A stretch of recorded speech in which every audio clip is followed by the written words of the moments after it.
Sud Radio. Samedi et dimanche, 22h minuit. Louis Benedit, les aventuriers de l'étrange. Chesilorio Massarini, soutiene Regina Force.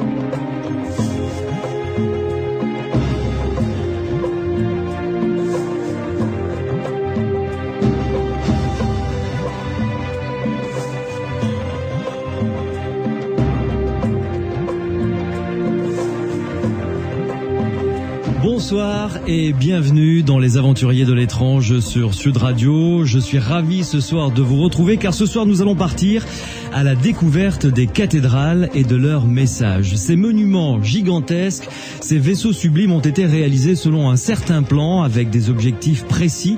Alors quel plan, quels objectifs, c'est ce que nous allons essayer de comprendre avec un architecte qui a écrit un livre extraordinaire, un livre qui est une référence à ce sujet.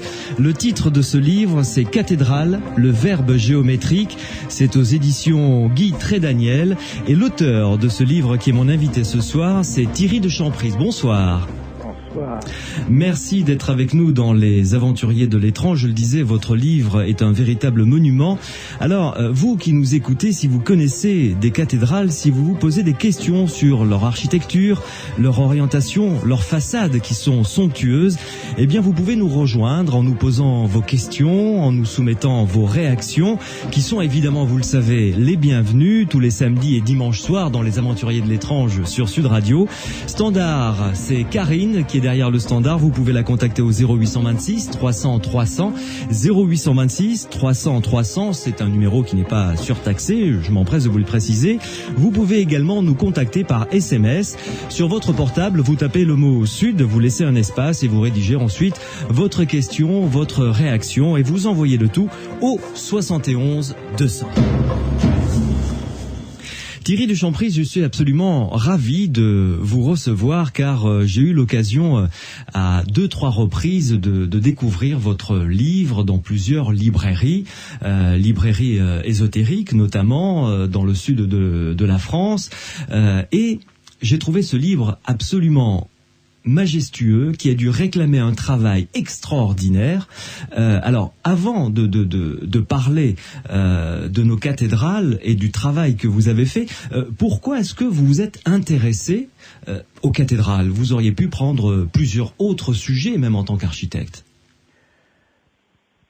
Écoutez, le choix des cathédrales est un choix un peu fortuit en ce qui concerne cette étude que j'ai menée.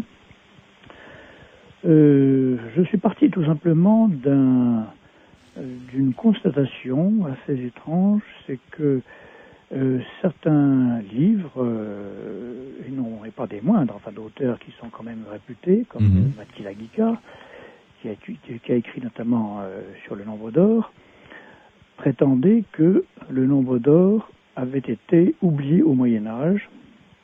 Il n'est pas le seul d'ailleurs, d'autres auteurs ont également tenu les mêmes thèses. Or, il paraît quand même incroyable que le nombre d'or qui avait été utilisé dans les monuments antiques depuis l'Égypte, la Grèce, la Rome, ait disparu tout d'un coup pour réapparaître tout d'un coup également ex nihilo à la Renaissance, italienne en particulier. Oui. Ça me paraissait assez curieux et j'ai voulu vérifier. J'ai donc choisi ce thème des cathédrales en me disant que si le nombre d'or, avec tout le caractère sacré qu'il a pu revêtir, avait été employé, Au Moyen-Âge, c'était sans doute sur les cathédrales qu'il fallait le rechercher. Oui. Alors, on va expliquer évidemment dans le courant de cette émission ce qu'est le nombre d'or. C'est une proportion, en fait. On y reviendra tout à l'heure. Et alors, comment avez-vous procédé dans la sélection des cathédrales que vous avez étudiées, donc, pour ce livre? Alors, je crois que j'aimerais dire en préalable, pour mieux situer la raison de cette recherche, oui. et à partir du nombre d'or, qu'en fait il faut considérer les cathédrales comme un temple, comme n'importe quel temple tel qu'il en a été construit depuis l'Antiquité, et que le temple, qu'est-ce que c'est? Eh bien, le temple, c'est le lieu où va s'établir le dialogue entre les hommes et leur Dieu, au singulier ou au pluriel, et que ce dialogue, pour que ce dialogue s'établisse, il faut un langage. Et ce langage, quel va-t-il être? Eh bien, tant qu'à faire, il va être le langage des dieux eux-mêmes. Les anciens disaient: nous pouvons croire que les dieux ont plaisir à voir briller dans le monde ce qui ressemble plus à leur propre nature. Et le langage des dieux, donc, les hommes vont considérer que c'est la création elle-même. Et dans la création en particulier, tout ce qui revêt un caractère d'harmonie assez inexplicable, assez remarquable. Oui. Et on va s'apercevoir que cette harmonie de la création tient au nombre. Là aussi, les auteurs grecs ont été nombreux à rappeler, tels que Platon, Dieu et géomètre, le nombre communique sa nature à toute chose, ou comme d'autres, comme Philolaos, qui disait « toute chose possède un nombre et nous ne pouvons rien entendre ni connaître en dehors de celui-ci », ou Nicomaque de Géras au 1er siècle et bien d'autres encore. Et donc, le nombre va devenir le langage universel. Alors effectivement, ce nombre apparaît, le nombre et sa traduction formelle, la géométrie, oui. Qui apparaît dans la symétrie des plantes, qui apparaît cette géométrie remarquable qui existe dans la rectitude d'un fil à plomb, la perpendiculaire, l'horizontale de l'horizon, les cercles qui se forment, les cercles parfaits qui se forment dans l'eau quand on jette une pierre, par exemple. Tout ça va apparaître aux yeux des humains comme extrêmement mystérieux, comme curieux, et comme cette perfection va leur apparaître très, très mystérieuse. Et c'est donc dans ce langage-là qu'ils vont décider de construire le temple, puisque à partir du moment où le temple aura intégré le nombre, il sera le lieu où déjà d'entrée par la construction elle-même s'établira ce rapport entre les dieux et les hommes. Oui. Donc voilà. Vous êtes en train de me dire que depuis la Grèce antique ou même l'Égypte, la géométrie était un art majeur. Bien sûr, la géométrie était un art majeur et quantité d'études l'ont prouvé, que ce soit dans les temples égyptiens, que ce soit au Parthénon, que ce soit dans d'autres monuments remarquables.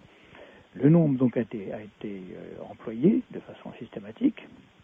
Et puis, quand on va arriver aux monuments chrétiens, eh bien, les monuments chrétiens et les cathédrales en particulier vont avoir pour référence historique la Bible, bien sûr, enfin les deux testaments, le ça oui, évidemment, et le Nouveau. Oui.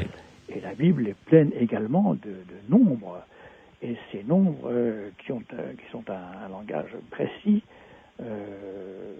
chargé d'une symbolique non moins précise, eh bien, ils vont être intégrés au même titre que la géométrie dans la cathédrale, qui va devenir ainsi une œuvre qui recèle à la fois la géométrie et les nombres. D'accord. Alors, revenons à la question que je vous avais posée. Quelles sont les cathédrales que vous avez choisi d'étudier et pourquoi? Alors, en fait, j'ai étudié 4 cathédrales qui sont Amiens, Reims, Rouen et Strasbourg. Pourquoi ces 4 cathédrales-là? Tout simplement parce que il n'existait pour effectuer cette étude comme document précis que des relevés de l'Institut géographique national de ces 4 façades-là. Il n'y en avait pas d'autres. Sinon, peut-être que j'y serais encore.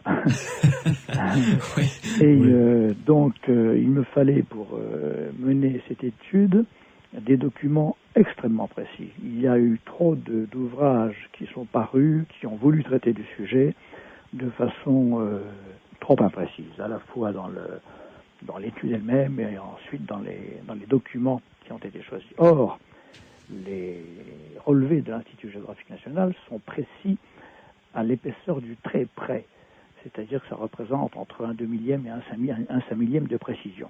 Oui, ce qui est remarquable quand même. On travaille sur des relevés qui sont au 50e.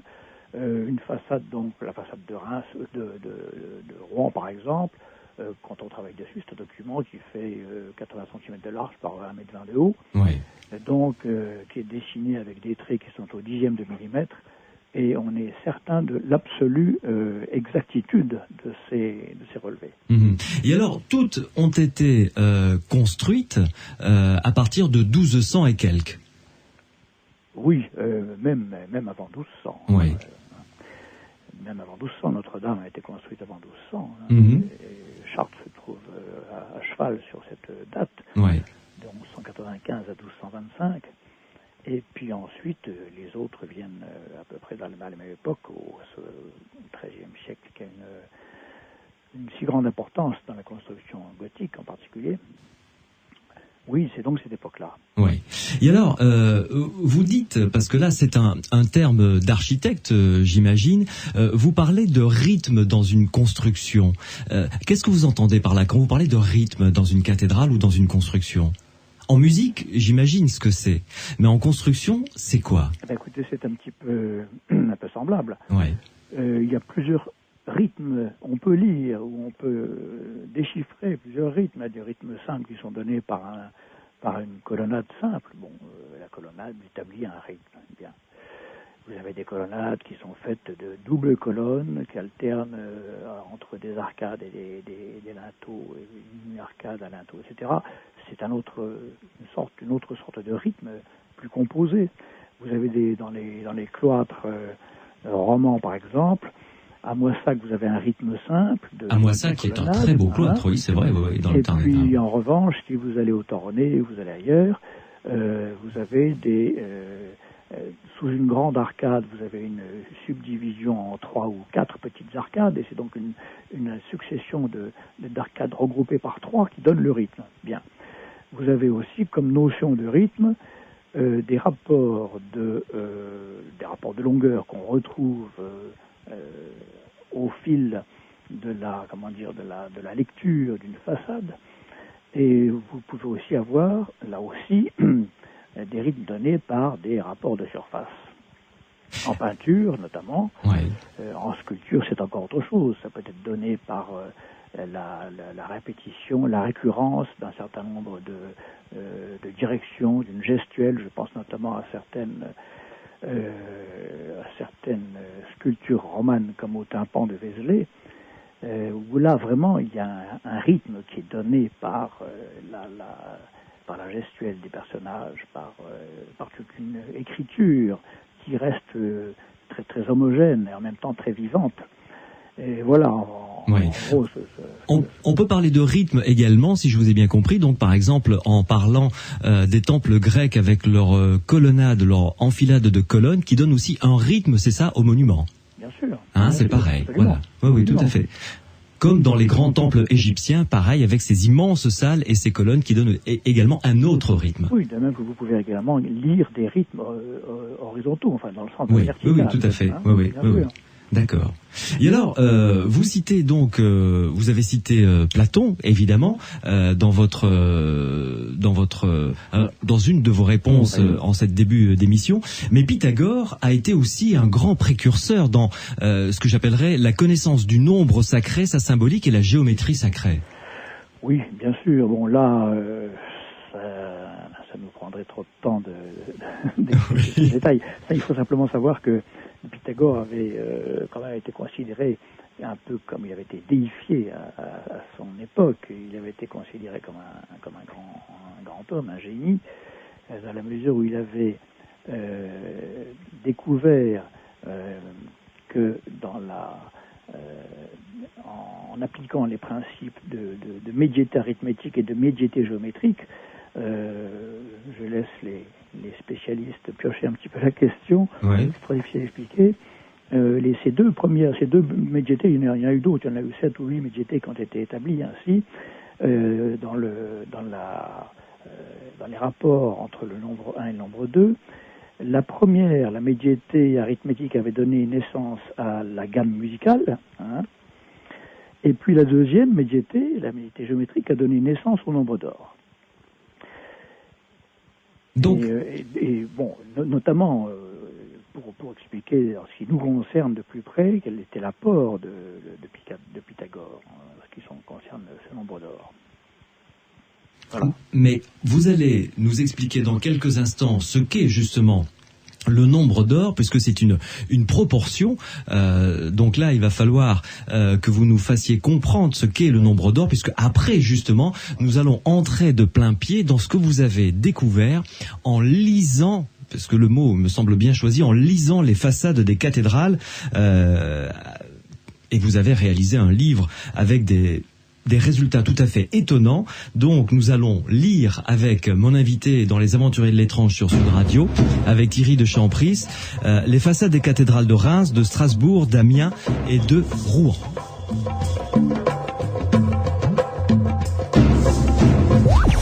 Sud Radio, les aventuriers de l'étrange. Pour de prochaines émissions, je recherche des témoignages. Si vous êtes allé à Lourdes et avez vécu, vous ou l'un de vos proches, un phénomène particulier, si vous connaissez des églises surprenantes ou inhabituelles, avec des représentations énigmatiques, laissez-moi un message en m'appelant sur ma boîte vocale Les Aventuriers de l'étrange au 0826 300 300. Vous pouvez également m'écrire par mail étrange@sudradio.fr. Sud Radio.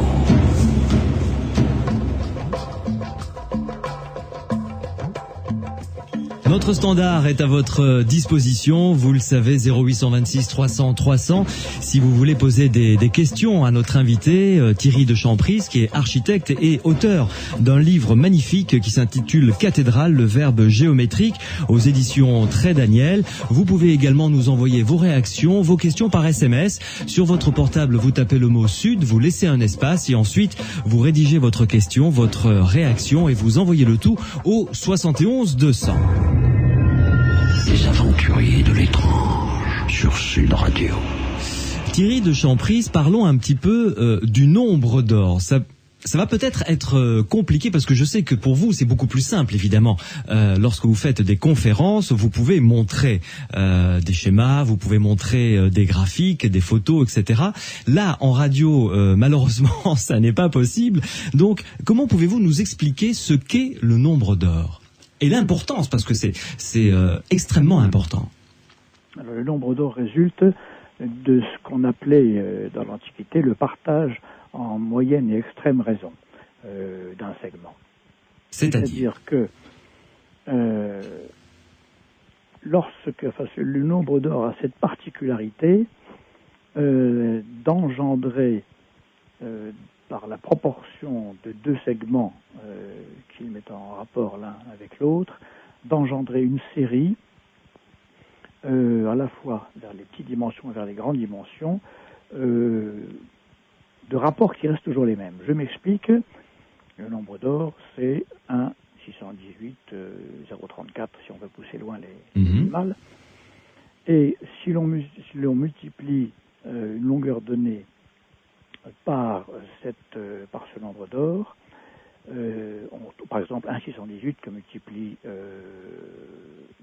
par lui-même déjà donne 2,618, ce qui est assez étonnant, et de sorte que c'est comme si on y ajoutait l'unité. Ensuite, le terme suivant, si on multiplie 2,618 à nouveau par 1,618, on obtient 4,236, qui est égal donc au produit de ces deux derniers facteurs, mais en même temps, c'est égal à la somme des deux derniers facteurs, est égal à 2,618 plus 1,618. Il y a donc une espèce de double propriété du nombre d'or qui engendre une série de proportions comme ça à l'infini, qui est à la fois additive et multiplicative. C'est le caractère unique de ce nombre et qui engendre donc des proportions récurrentes à chaque fois entre deux segments qui se suivent, la proportion est toujours la même, c'est-à-dire la proportion dorée.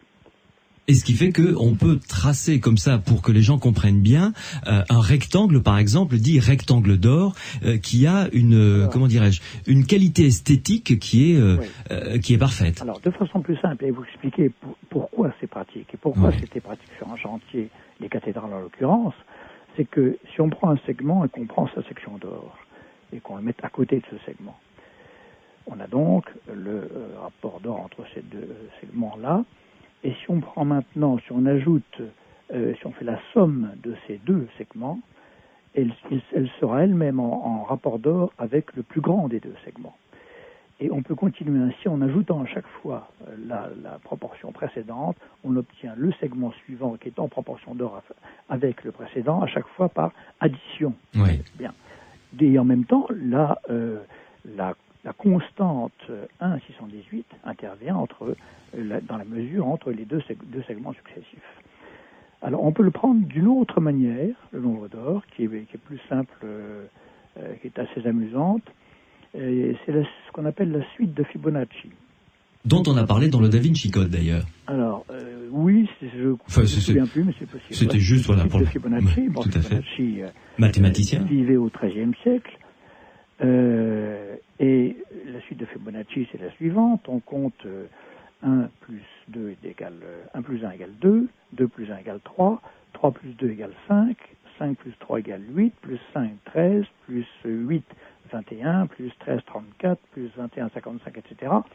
Et on a ainsi une suite 21, 34, 55, 55 et 34, 89, et puis ensuite 144. Et lorsqu'on divise ensuite deux termes consécutifs, 144 par 89 par exemple, on obtient 1,618 qui est le nombre d'or.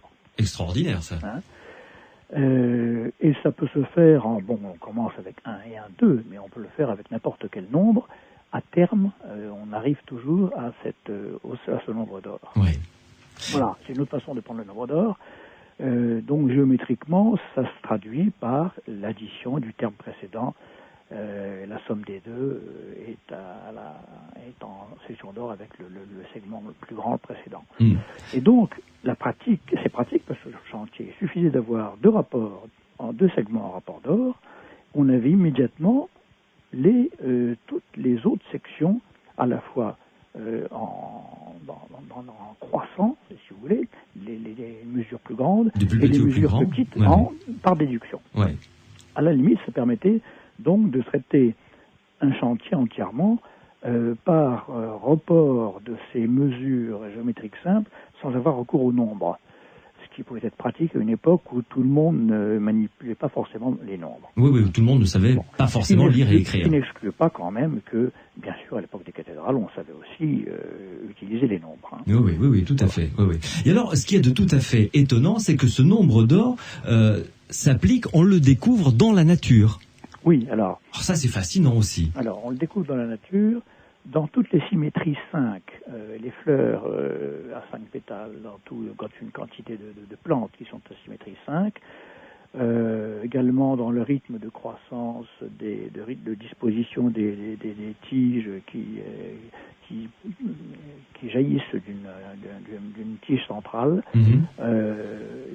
également dans la spirale de l'ADN, il y a une croissance et une symétrie 5, et puis la direction donnée par la diagonale du rectangle d'or, il s'avère qu'elle répond également à tous les sillages des navires et des avions à aile delta. C'est extraordinaire. C'est tout de même assez étonnant aussi. Mais alors, je suppose qu'il se vérifie mathématiquement, puisqu'en donnant les paramètres qu'il faut à l'équation du calcul de ces sillages, on retombe sur l'équation qui donne le partage en moyenne et extrême raison. C'est donc une vérité mathématique. Mais alors, ce qui est étonnant, je suppose que les hommes, les mathématiciens, les scientifiques qui ont découvert cette proportion, ce nombre d'or, ont dû être extrêmement surpris de le retrouver dans la nature, et donc pour eux, forcément, ça avait un aspect divin, évidemment. Absolument. D'où, effectivement, on a considéré que le nombre était d'ordre divin, que la géométrie était d'ordre divin, et le nombre d'or en particulier, pour une raison supplémentaire qui est la suivante, c'est que dans l'Antiquité, on considérait que la multiplication était d'ordre humain et que l'addition était d'ordre divin. Et l'addition en particulier du 1, puisque 1 représentait le Dieu. Oui, oui. Bon, or, on passe d'un terme à l'autre avec le nombre d'or, à la fois par l'addition et la multiplication. 1 618 plus 1 est égal à 2 618, et c'est égal à 1 618 que multiplie 1 618. Bon. Et donc, ce double caractère, à la fois humain et divin, a fait que le nombre d'or a été retenu comme un des éléments du langage divin qu'il fallait employer, dont il fallait parer les monuments et les cathédrales en particulier. Évidemment, puisqu'il était d'origine divine. Voilà. Il est d'origine divine, disent les prêtres et les architectes de cette époque-là. Mais alors, ce nombre d'or, on l'a découvert depuis combien de temps? Oh, bah, écoutez...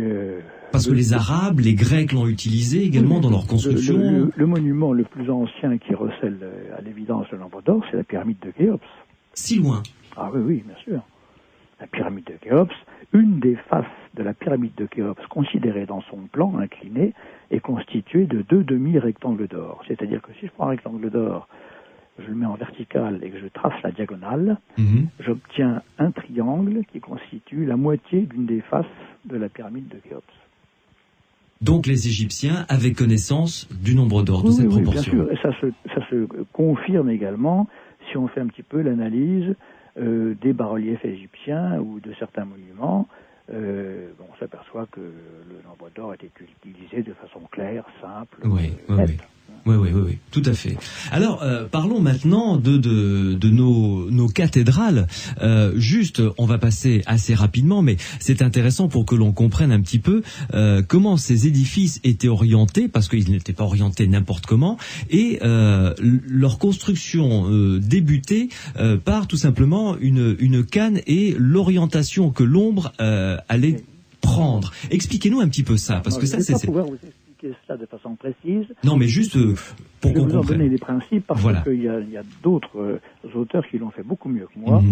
Et je voudrais à ce titre citer l'ouvrage de Jean-Paul Lemonde. C'est un ouvrage qui s'appelle L'ombre du poteau et le carré de la terre, qui est un ouvrage très sérieux, qui est vraiment très intéressant de ce point de vue-là et qui explique parfaitement comment ont été implantés et orientés et dimensionnés quantité d'édifices, petits ou grands, à travers la France notamment, et je crois qu'il doit en analyser une bonne quarantaine, ce qui est déjà pas mal, avec une précision et surtout un grand sérieux. Ouais.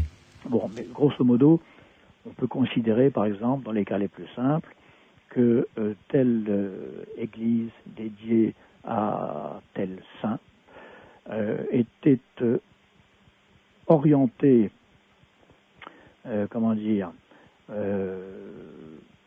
était orientée suivant l'axe qui était donné par l'ombre d'une canne qui était plantée au sol, le jour anniversaire, par exemple, de la mort ou de la naissance du saint en question. Voilà, on choisissait un saint, donc il avait un jour dans le calendrier. Voilà, le soleil se levait et donnait une ombre à ce jour-là qui déterminait la direction, pour simplifier, de l'édifice. Il y avait aussi le soleil à midi qui donnait, à partir d'une canne d'une dimension donnée, là aussi avec un nombre précis, un nombre de pieds ou la coudée, donnait une mesure au sol qui servait encore de module pour ensuite établir les dimensions majeures de l'édifice. Et il y avait encore un troisième type de dédicace. On appelait ça une dédicace. Oui, on appelait une dédicace. Qui était la suivante, c'est que on chiffrait à partir de l'alphabet grec, on chiffrait le nom du saint. On le traduisait en chiffres parce que vous savez que l'alphabet grec, dans l'alphabet grec, les lettres suivies d'un point donnaient un nombre, c'est-à-dire alpha pointé C1, bêta pointé C2, gamma pointé C3, etc. D'accord. Ainsi jusqu'à 9, ensuite les dizaines, puis les centaines. Donc on obtenait un nombre donné en prenant chacune des lettres de l'alphabet grec correspondant au nom du saint. D'accord, cela donnait un nombre, et il fallait que ce nombre se retrouve dans une dimension majeure de l'édifice. D'accord. Alors bon, ça se traduisait en nombre de pieds, ça pouvait se traduire de différentes manières, ou pieds plus pouces plus, etc. On retrouve comme ça des nombres intéressants comme 888, dit-on, qui est le nombre, qui serait le nombre un des nombres qui symbolise la personne du Christ. Oui, oui, oui. Le nom de Marie, si on en fait comment dire, si on l'a traduit en chiffres, si on en fait la gématrie, ça s'appelle la gématrie. La gématrie, donne le nombre 152. D'accord. Bon, il y a des nombres qu'on découvre dans certains monuments, comme 666, comme ou d'autres beaucoup plus simples et qui sont des nombres directement issus de la Bible. Voilà en ce qui concerne rapidement les données concernant l'implantation et les dimensionnements de certains édifices sacrés. Mais alors, en ce qui concerne les cathédrales, le procédé était le même pour définir leur implantation et leur direction? Oh oui, bien sûr. Sans C'était doute. La même chose. Bien sûr. C'est-à-dire qu'effectivement, une cathédrale n'était pas implantée n'importe comment. Et alors on dit qu'elles étaient toutes orientées vers Jérusalem, mais c'est pas vrai. En fait, on s'aperçoit qu'il y a de grands écarts d'orientation, notamment à Chartres. Et cette orientation est très variable d'un monument à l'autre. Bien sûr, d'une façon générale, c'est orienté quand même vers l'est, mais avec de grands écarts. Oui. Mais alors, dites-moi, ce savoir, parce que ce savoir, très peu de gens en ont connaissance actuellement, et j'imagine que à cette période, quand nous en étions en 1190, 95, en 1210, 1220, il ne devait être qu'une poignée à pouvoir manipuler ce savoir. Là-dessus, je ne serai pas affirmatif à ce point. Il faut quand même pas oublier que tous les auteurs grecs et latins étaient quand même étudiés, enseignés dans les monastères depuis longtemps. C'est vrai. Hein. C'est vrai. Donc que ces gens-là avaient une connaissance parfaite des philosophes antiques et de toute une culture qui leur était parvenue de cette manière-là, culture qu'ensuite ils ont appliquée dans l'établissement, la construction de leurs bâtiments. Mmh. Alors donc je voudrais simplement allez-y. dire quelque chose rapidement, c'est que au risque de décevoir certains auditeurs, il n'y a pas dans cela, il n'y a rien qui soit mystérieux ni étrange. Je suis désolé pour votre émission. Et il y a, moi je fuis le sensationnalisme. Il s'agit simplement de l'étude que j'ai faite, c'est une étude qui se veut scientifique. C'est une constatation, c'est un relevé d'un certain nombre de choses qui apparaissent de façon précise, extrêmement précise, on pourra en parler, et qu'en fait c'est la découverte d'un savoir, d'une science, bien sûr, étayée par une conviction de la part des architectes de l'époque, mais qu'il n'y a dans tout cela rien de mystérieux, qu'il n'y a rien de sensationnaliste. Non, mais c'est un savoir... Et c'est très beau, et c'est encore plus beau que Oui, complètement, je suis tout à fait d'accord avec vous. Décrivons un petit peu le livre, parce que je l'ai cité 2-3 fois, mais je ne l'ai pas encore décrit. Il fait aux alentours de 320 pages, on va dire. C'est un livre qui a de grandes proportions. Je ne l'ai pas mesuré, mais il est il est au format A3. A3, voilà, c'est donc un grand ouvrage. Quand on l'ouvre, il faut vraiment avoir de la place sur sa table pour pouvoir l'ouvrir et le regarder. Tous les textes quasiment et quelques photos sont sur la page de gauche, et tous les graphiques, vos études sur les façades sont sur les pages de droite. Ça a dû demander un boulot colossal de réalisation. Combien de temps avez-vous passé pour pouvoir finaliser la première édition de ce livre, parce que là il y a eu une deuxième édition qui a été augmentée. Mais combien de temps avez-vous passé pour réaliser le premier ouvrage? L'étude elle-même m'a demandé à peu près 6000 heures. Oui, quand même, oui. Et ensuite la rédaction, l'édition m'a demandé 2000 de plus. Oui, donc 8000 heures pour réaliser ce magnifique bouquin. Oui. Et donc ce livre est essentiellement constitué de 120 schémas à peu près, en format A3, qui sont les réductions des relevés dont vous nous aviez parlé, dont je parlais, sur lesquels j'ai porté en couleur et de façon extrêmement précise toutes les étapes successives des tracés régulateurs qui apparaissent de façon évidente sur ces façades. Elles apparaissent de façon évidente quand on lit votre livre, mais quand on arrive comme ça à pied devant la façade d'une cathédrale, que ce soit celle de Reims, Strasbourg, Amiens ou Rouen par exemple, elles ne sautent pas aux yeux, et ça c'était voulu évidemment, j'imagine. Voulu. Chaque fois qu'un édifice a été construit à partir d'un tracé régulateur, comme c'est le cas de tous les édifices majeurs, effectivement le tracé n'apparaît pas. Il a quand même existé. Et ce tracé, il faut le chercher. Il faut le chercher, et c'est quand on le cherche qu'on se lance là dans une quête qui est passionnante, il faut bien reconnaître. Oui. Quand on me dit que j'ai du mérite, je dis non. Quand on est animé par la passion, on n'a pas de mérite. On avance. Bien. Et donc, mais j'imagine que vous avez dû être vous-même, on en parlera de ces découvertes évidemment dans quelques minutes, mais surpris au fur et à mesure de ce que vous découvriez sur ces façades. Absolument, j'étais le premier ahuri parce que je m'attendais absolument pas à trouver ça.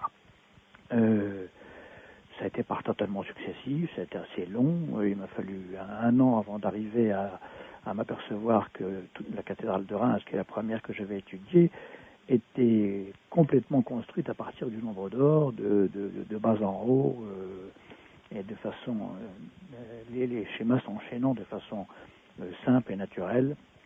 Et puis ensuite, j'ai étudié les autres façades à la suite de celle-là. Et donc, c'est vrai que on découvre cette géométrie qui met en rapport les uns avec les autres les centres majeurs et eux-mêmes symboliques de la façade de l'édifice. Et quand on découvre cela, on est vraiment extrêmement surpris parce qu'il se dégage à ce moment-là un langage évident. Voilà, c'est ce langage évident que l'on va découvrir avec vous dans quelques minutes. On va suivre vos pas, nous allons vous accompagner, vous allez nous accompagner et nous faire découvrir et toucher du doigt ce que vous-même vous avez trouvé en étudiant ces façades des cathédrales de Reims, Strasbourg, Amiens et Rouen, et vous allez entendre des choses absolument extraordinaires. Sud Radio, les aventuriers de l'étrange.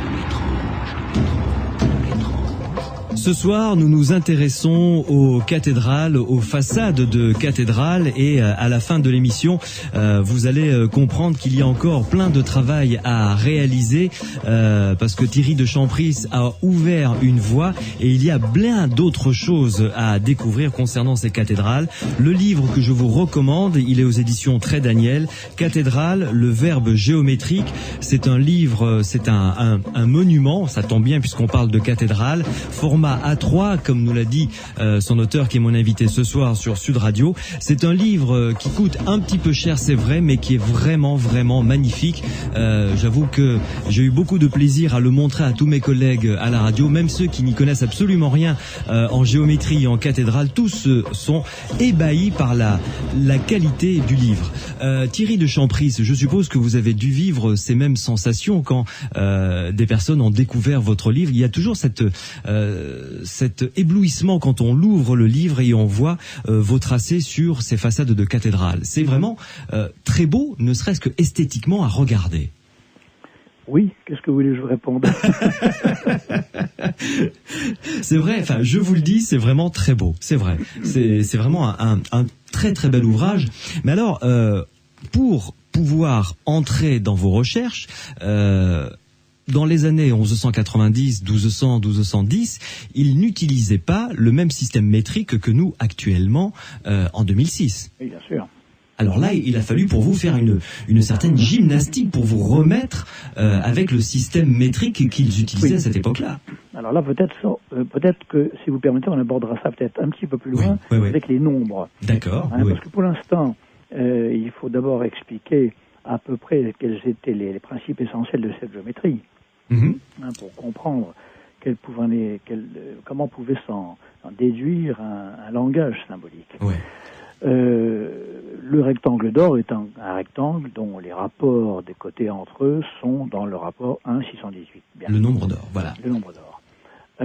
Donc ce rectangle d'or apparaît dans certains édifices, dans certaines cathédrales, comme établissant une épure qui est pas forcément évidente à lire de prime abord. Et le rectangle d'or, disons qu'il y en a assez peu d'immédiatement lisibles, oui. Même avec un compas sur les façades de cathédrales. En revanche, il y a une autre figure dont on parlera après qui est beaucoup plus évidente. Ce rectangle d'or donc établit des rapports entre directions perpendiculaires l'une par rapport à l'autre. Hein. Et très souvent, une manière de rechercher la présence de rapports d'or et de promener la pente de la diagonale du rectangle d'or et de voir si elle met en relation certains centres importants, comme par exemple le centre de la rosace avec le seuil d'un des portails d'entrée ou telle autre partie de l'édifice, architectoniquement et symboliquement important. Voilà pour le rectangle d'or. Maintenant, il y a eu également, et surtout, le langage du nombre d'or en termes de géométrie a été présent par l'étoile à 5 branches. L'étoile à 5 branches qui est vraiment le diagramme qui contient le rectangle, la section d'or, les rapports d'or dans toutes ces directions. L'étoile à 5 branches est directement issue du rectangle d'or. Si on met un rectangle d'or vertical et qu'on rabat les deux côtés latéraux sur la médiane centrale, eh bien on obtient l'angle qui constitue la pointe sommitale de l'étoile à 5 branches. C'est ce qu'on appelle le triangle sublime. Oui. Or, ce triangle sublime, on peut le lire directement sur la pente de certains gables qui couronnent telle arcade ou telle... C'est quoi un gable? Un gable, c'est les pignons en quelque sorte, ce qu'on appelle les pignons d'une maison. Oui. Le gable pour un portail, pour telle partie ou un pinacle d'édifice. Le gable est triangulaire. Donc ces gables triangulaires apparaissent avec la pente du triangle sublime de façon directe dans beaucoup d'endroits de certaines cathédrales ou de rythmes d'arcature, notamment la Galerie des Rois à Reims, suivant cette pente-là. À Strasbourg, il y a également de nombreux endroits où ce triangle sublime est directement lisible. Mais ensuite, il apparaît de façon moins lisible.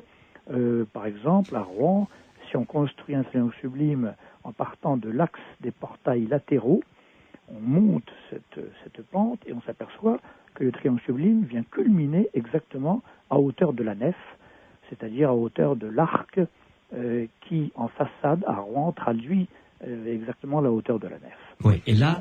C'en est un exemple. Ailleurs, ce triangle sublime vient pointer à Strasbourg, toujours en partant des seuils des portails latéraux, vient pointer au sommet du crâne du Christ en gloire, dans sa mandorle, au-dessus de la rose de la cathédrale. C'est quand même fascinant, ça. Alors, il y a quantité de repères comme ça qui apparaissent et qui sont saisissants.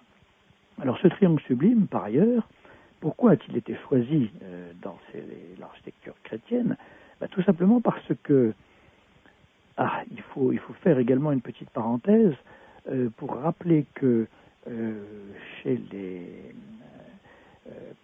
dans l'Antiquité, chez les Hébreux, dans l'alphabet hébraïque, les lettres avaient valeur de lettres bien sûr, mais aussi elles avaient une valeur symbolique et avaient une représentation propre. L'alpha de grec, qui est l'aleph hébraïque, avait pour signification, elle a été représentée par, elle avait pour signification la force première, si vous voulez, signifiée donc par le taureau, avec la tête du taureau, avec ses cornes, qui est en fait, une fois basculé de 90 degrés à droite, va donner l'alpha. Je ne sais pas si vous voyez. Oui.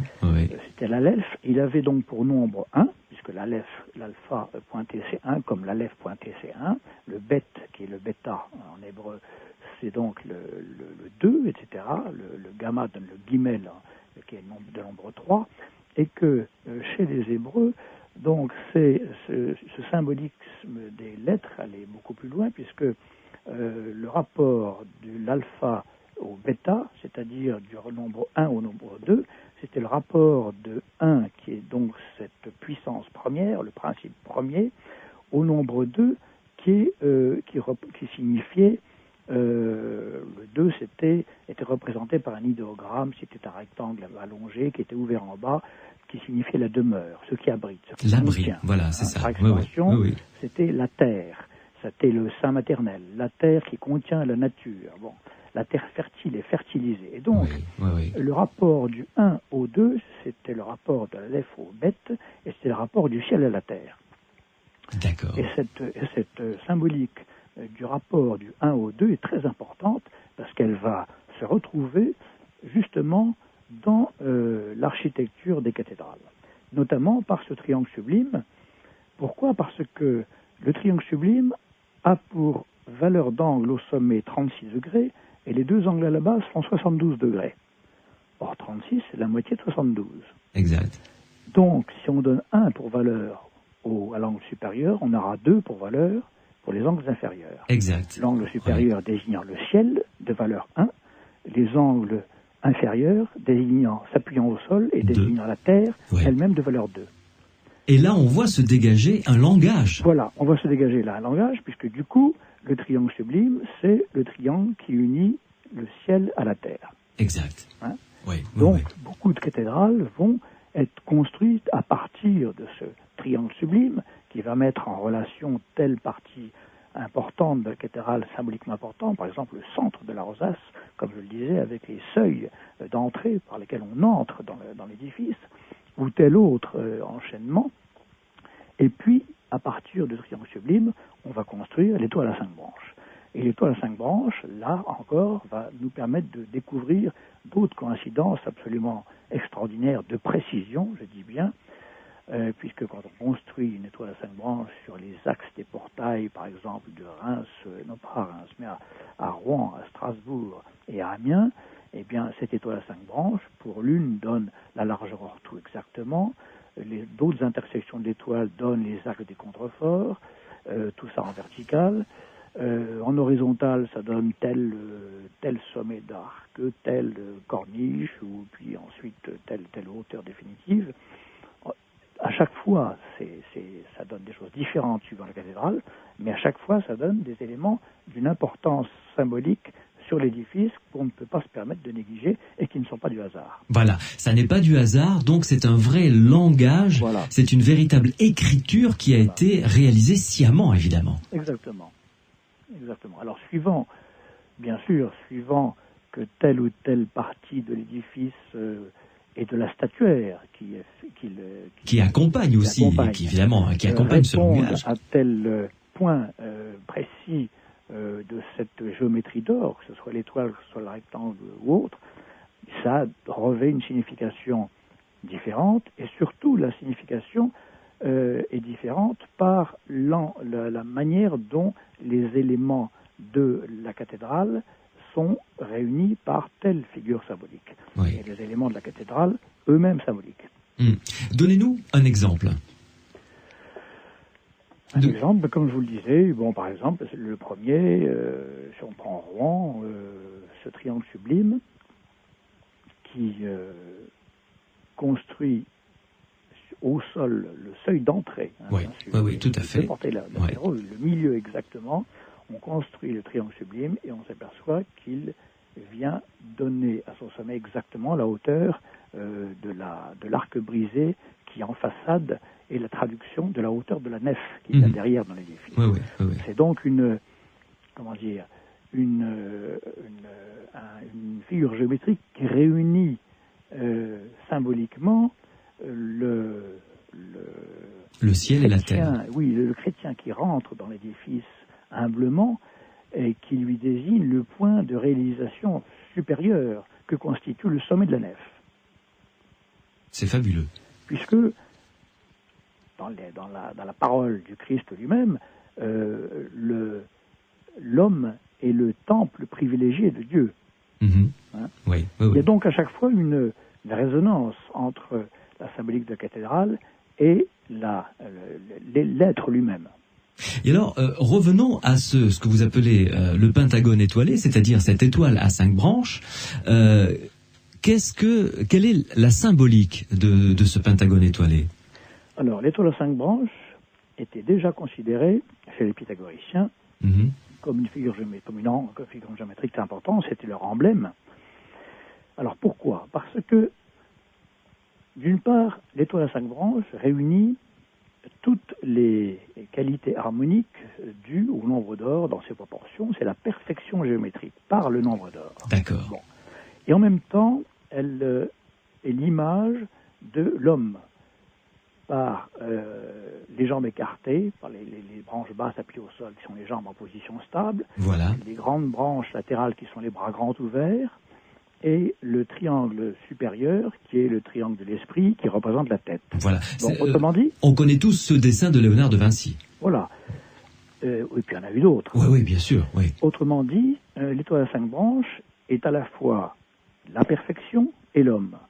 Or, perfection plus homme, ça donne quoi? Ça donne l'homme parfait. Oui. Dans la chrétienté, qui est l'homme parfait? C'est le Christ. Évidemment. D'où l'importance qu'il y avait à structurer la façade de la cathédrale sur l'étoile à 5 branches, qui était celle du Christ.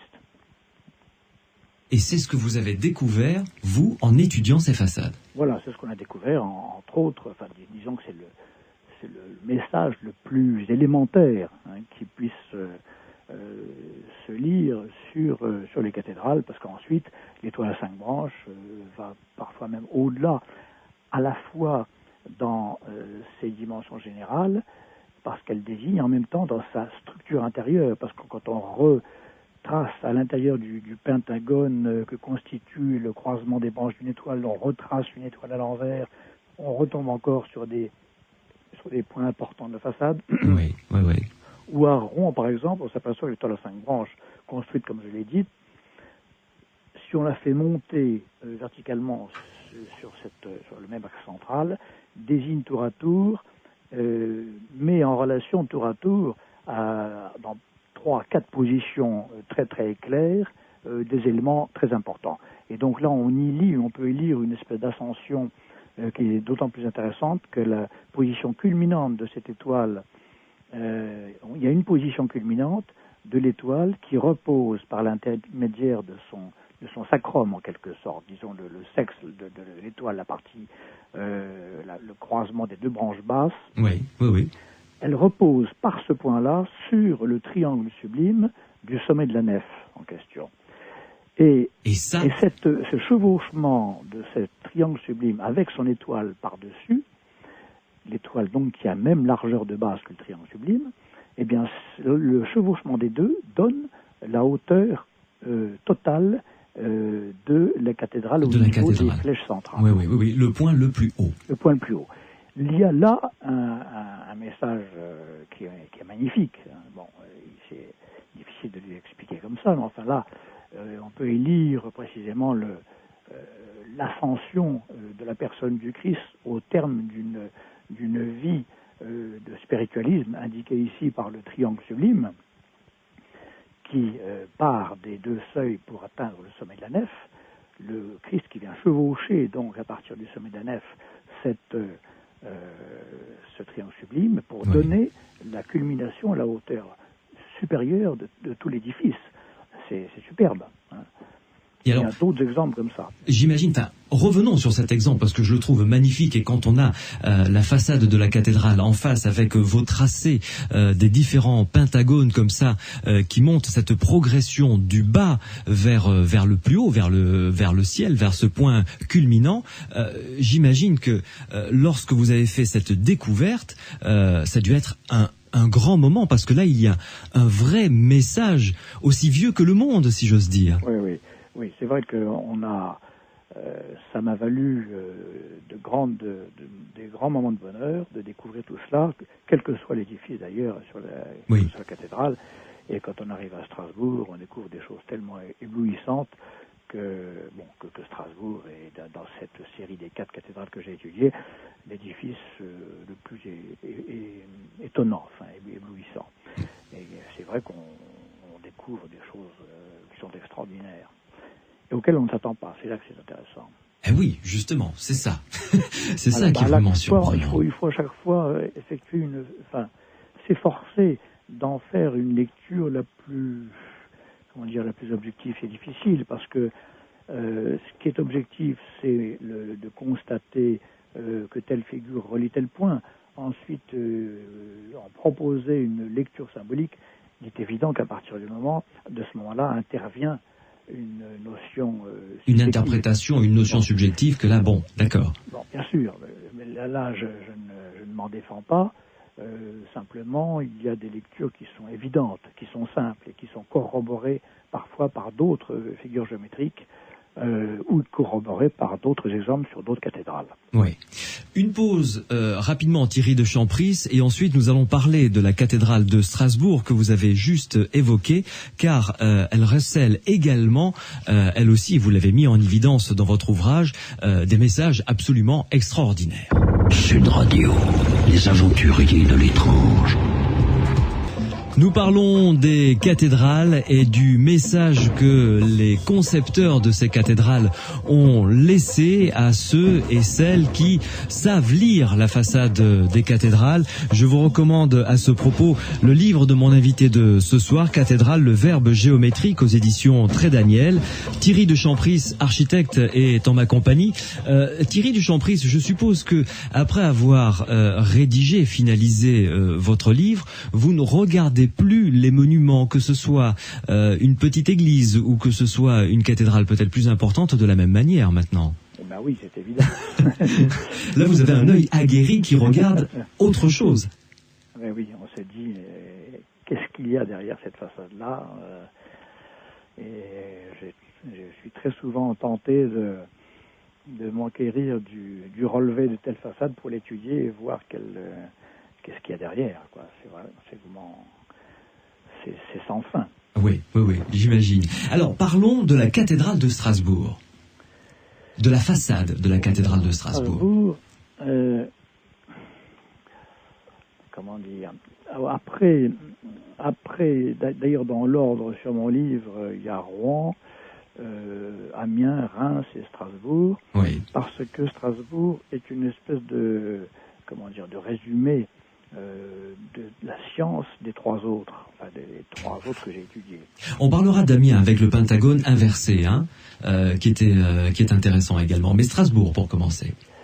Oui, c'est vrai, l'histoire du Pentagone inversé d'Amiens, c'est vrai. Ouais. Strasbourg est intéressante, plus qu'intéressante, c'est passionnante et remarquable, parce qu'elle est extrêmement savante.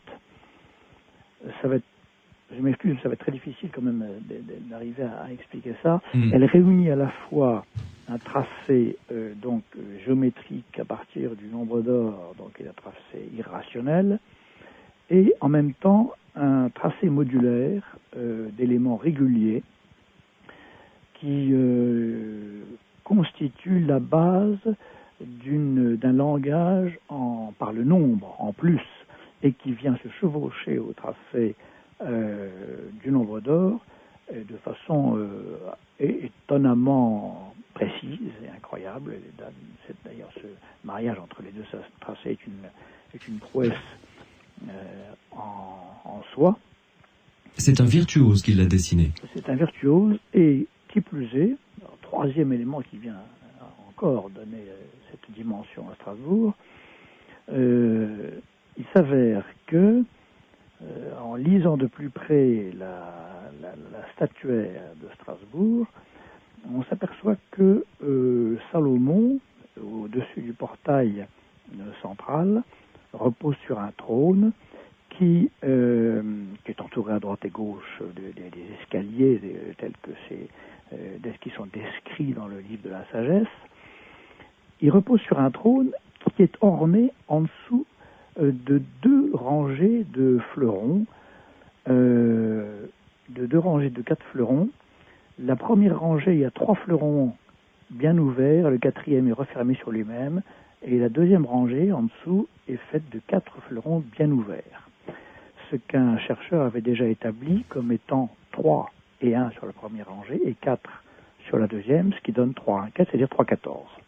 D'accord. 3-14, ce n'est pas la première fois qu'on trouverait dans un édifice des signes comme cela. Oui. Et 3-14, de quel cercle peut-il bien s'agir? En fait, si on pointe le compas sur ce point, au centre des deux rangées de fleurons, et qu'on ouvre le compas jusqu'au sol, on trace un cercle, et ce cercle donne exactement l'axe des deux portails latéraux.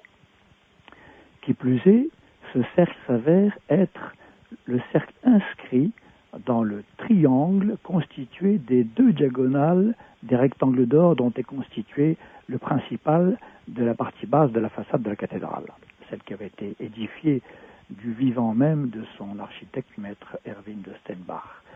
On a donc un triangle constitué de ces deux diagonales des rectangles d'or, et que ce cercle s'inscrit parfaitement donc à l'intérieur de ces deux diagonales et est tangent au sol.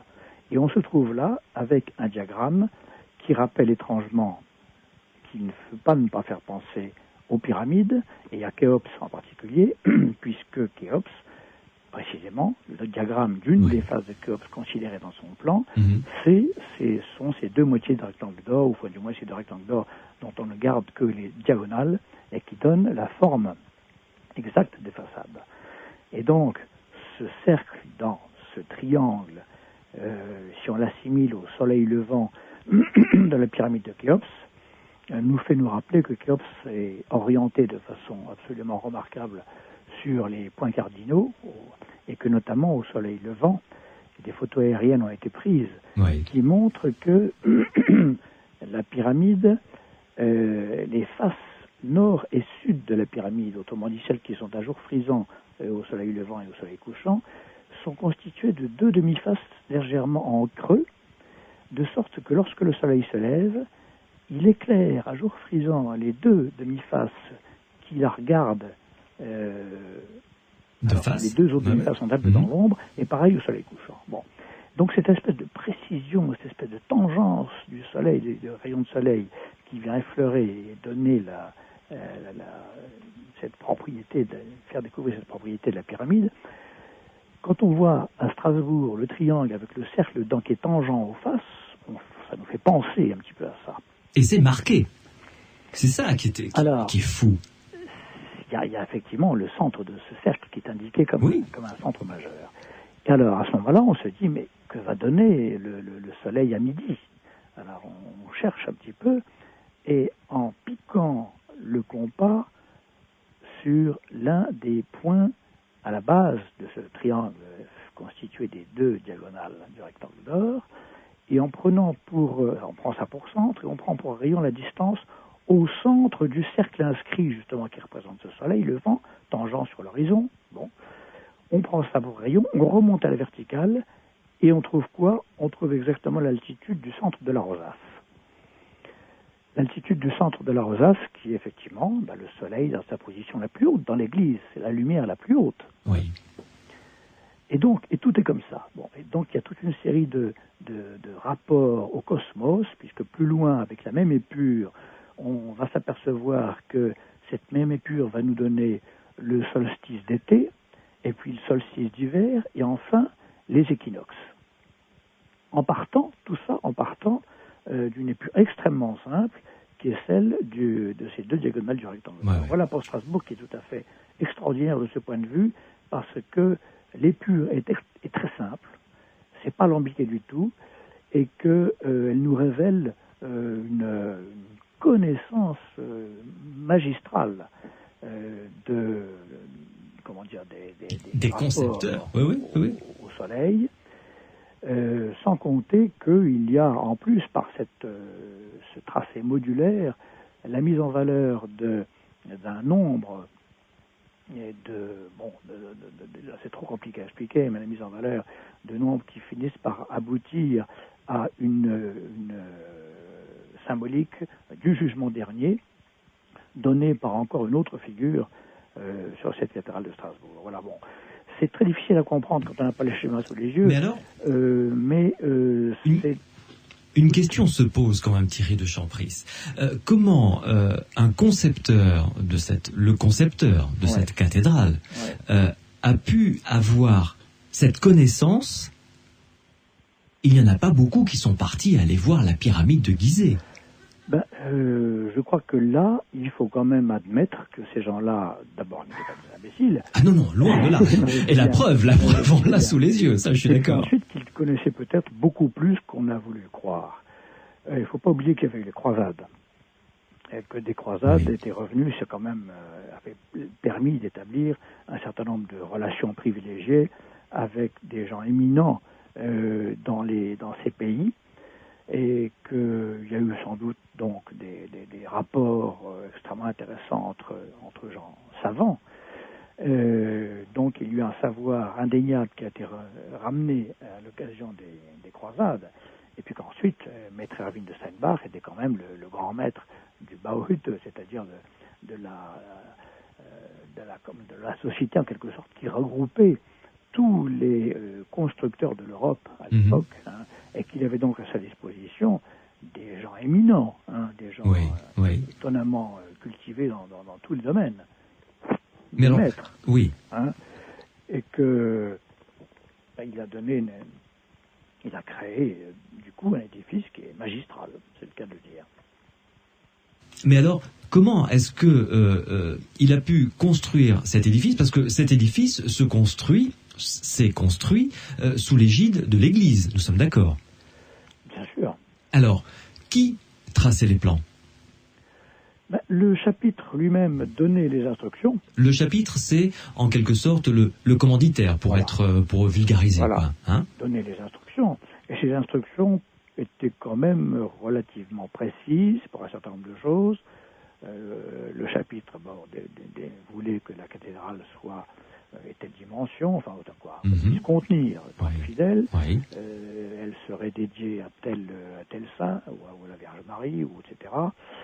Et puis ils allaient jusqu'à dicter le nombre et la position souvent de la statuaire sur les portails principaux, ou sur les portails du transept, ou à l'intérieur. Le chapitre également ordonnait,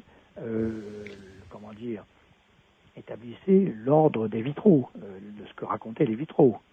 Les vitraux se lisent du nord au sud en passant par le chevet, en suivant l'ordre de l'Ancien Testament pour parler jusqu'au Nouveau Testament. D'accord. Et ensuite, pour relater à l'occasion les hauts faits ou récompenser les donateurs. Tout à fait, oui. Donc le chapitre avait ordonné tout cela, et derrière, le maître d'œuvre, l'architecte, lui,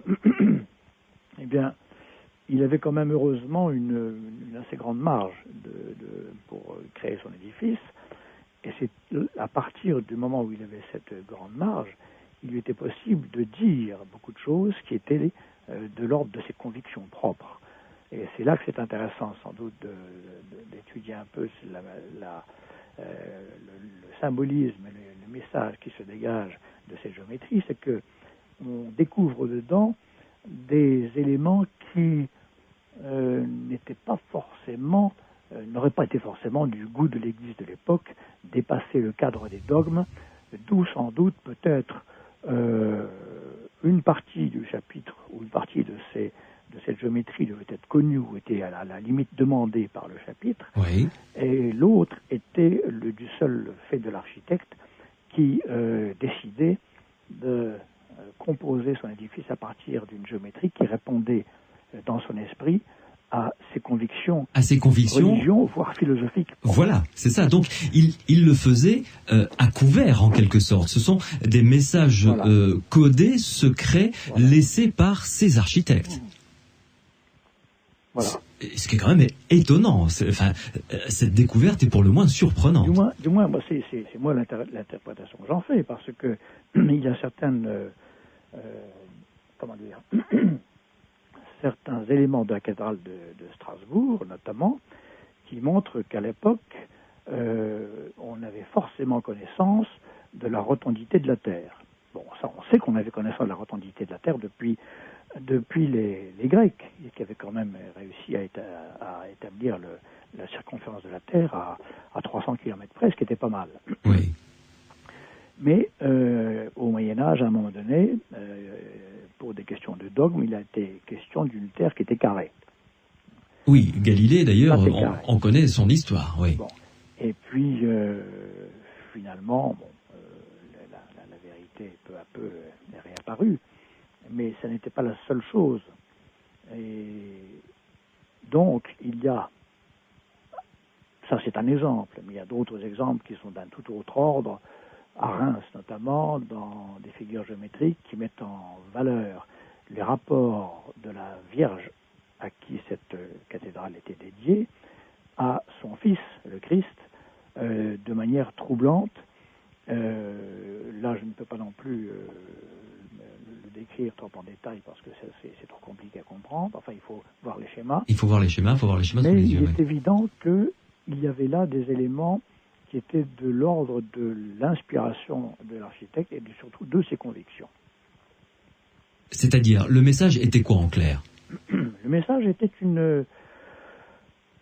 à la fois une traduction de ce qu'avait demandé le chapitre. Le chapitre disait par exemple, je veux que la cathédrale de Reims, y compris les flèches, tiennent dans un rectangle d'or au carré, c'est-à-dire dans le rapport d'un des côtés 1 à la hauteur totale, non pas 1,618 mais 2,618. D'accord. C'est un truc que je mets en évidence après avoir mesuré la pente des flèches et les avoir prolongées. Là, le chapitre était parfaitement capable de dire on veut que la cathédrale tienne dans cet épure. Pourquoi ? Parce que la notion de nombre d'or au carré est une notion qui met bien en évidence le caractère divin de ce nombre et son le caractère divin. Effectivement, oui. 1,618 au carré est égal à 2,618 est égal à 1,618 plus 1, c'est-à-dire l'apport du nombre 1 comme divin apporté au nombre d'or permet de passer au carré. Le carré était considéré chez les anciens comme la marque du divin.